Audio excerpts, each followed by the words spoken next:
Sometime after this, Jesus crossed to the far shore of the Sea of Galilee, that is, the Sea of Tiberias. And a great crowd of people followed him because they saw the signs he had performed by healing the sick. Then Jesus went up on a mountainside and sat down with his disciples. The Jewish Passover festival was near, and when Jesus looked up and saw a great crowd coming toward him, he said to Philip, "Where shall we buy bread for these people to eat?" He asked this only to test him, for he already had in mind what he was going to do. Philip answered him, "It would take almost a year's wages to buy enough bread for each one to have a bite." Another of his disciples, Andrew, Simon Peter's brother, spoke up. "Here's a boy with 5 small barley loaves and 2 small fish. But how far will they go among so many?" Jesus said, "Have the people sit down." There was plenty of grass in that place, and they sat down. About 5,000 men were there. Jesus then took the loaves, gave thanks, and distributed to those who were seated as much as they wanted. He did the same with the fish. When they had all had enough to eat, he said to his disciples, "Gather the pieces that are left over. Let nothing be wasted." So they gathered them and filled 12 baskets with the pieces of the 5 barley loaves left over by those who had eaten. After the people saw the sign Jesus performed, they began to say, "Surely this is the prophet who is to come into the world." Jesus, knowing that they intended to come and make him king by force, withdrew again to a mountain by himself. When evening came, his disciples went down to the lake, where they got into a boat and set off across the lake for Capernaum. By now it was dark, and Jesus had not yet joined them. Strong wind was blowing, and the waters grew rough. When they had rowed about 3 or 3.5 miles, they saw Jesus approaching the boat, walking on the water, and they were frightened.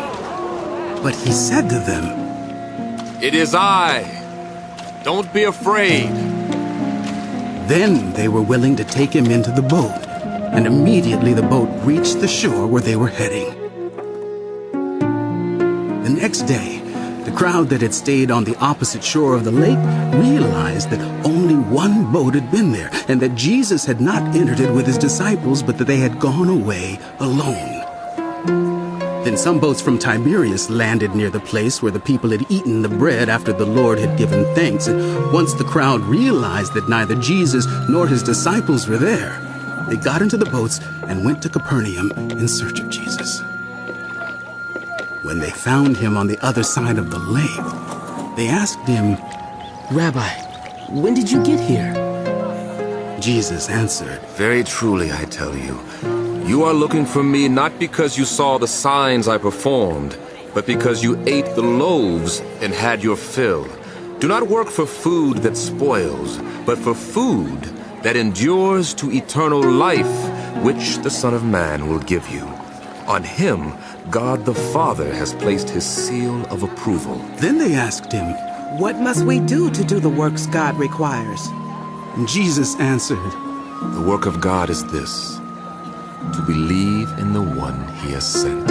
So they asked him, "What sign then will you give, that we may see it and believe you? What will you do?"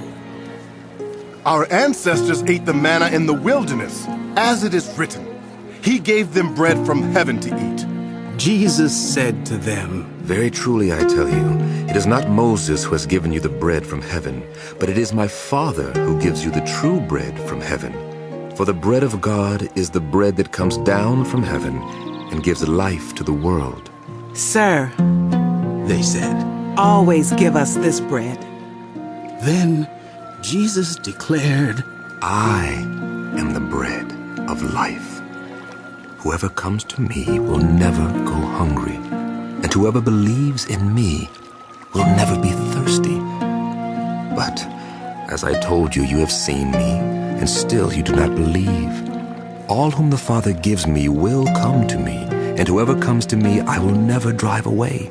For I have come down from heaven, not to do my will, but to do the will of him who sent me. And this is the will of him who sent me, that I shall lose none of all those he has given me, but raise them up at the last day. For my Father's will is that everyone who looks to the Son and believes in him shall have eternal life, and I will raise them up at the last day. At this, the Jews there began to grumble about him because he said, I am the bread that came down from heaven. They said, Is this not Jesus, the son of Joseph, whose father and mother we know? How can he now say, I came down from heaven? Stop grumbling among yourselves. Jesus answered, No one can come to me unless the Father who sent me draws them, and I will raise them up at the last day. It is written in the prophets, they will all be taught by God. Everyone who has heard the Father and learned from him comes to me. No one has seen the Father except the one who is from God. Only he has seen the Father. Very truly I tell you, whoever believes has eternal life. I am the bread of life.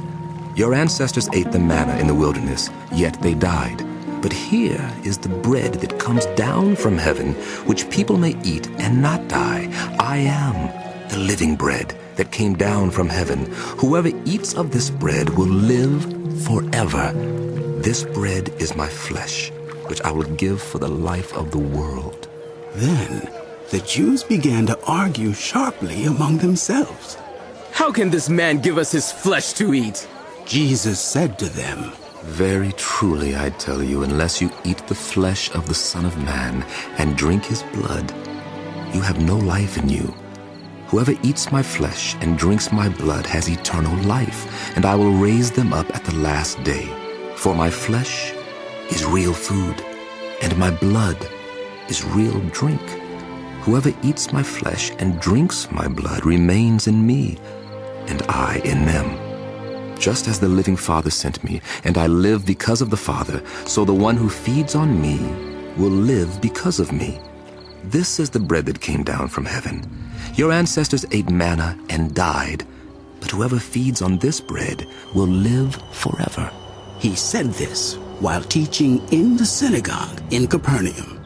On hearing it, many of his disciples said, This is a hard teaching. Who can accept it? Aware that his disciples were grumbling about this, Jesus said to them, Does this offend you? Then what if you see the Son of Man ascend to where he was before? The Spirit gives life, the flesh counts for nothing. The words I've spoken to you, they are full of the Spirit and life.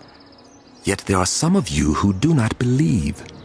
For Jesus had known from the beginning which of them did not believe and who would betray him.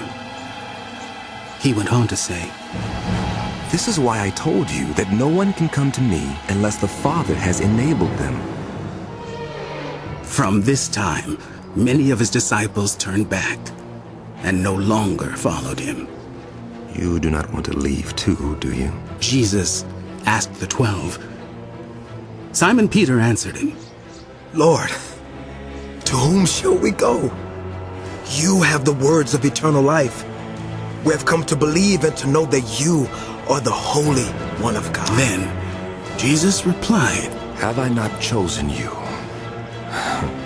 The 12. Yet one of you is a devil. He meant Judas, the son of Simon Iscariot, who, though one of the 12, was later to betray him. After this, Jesus went around in Galilee,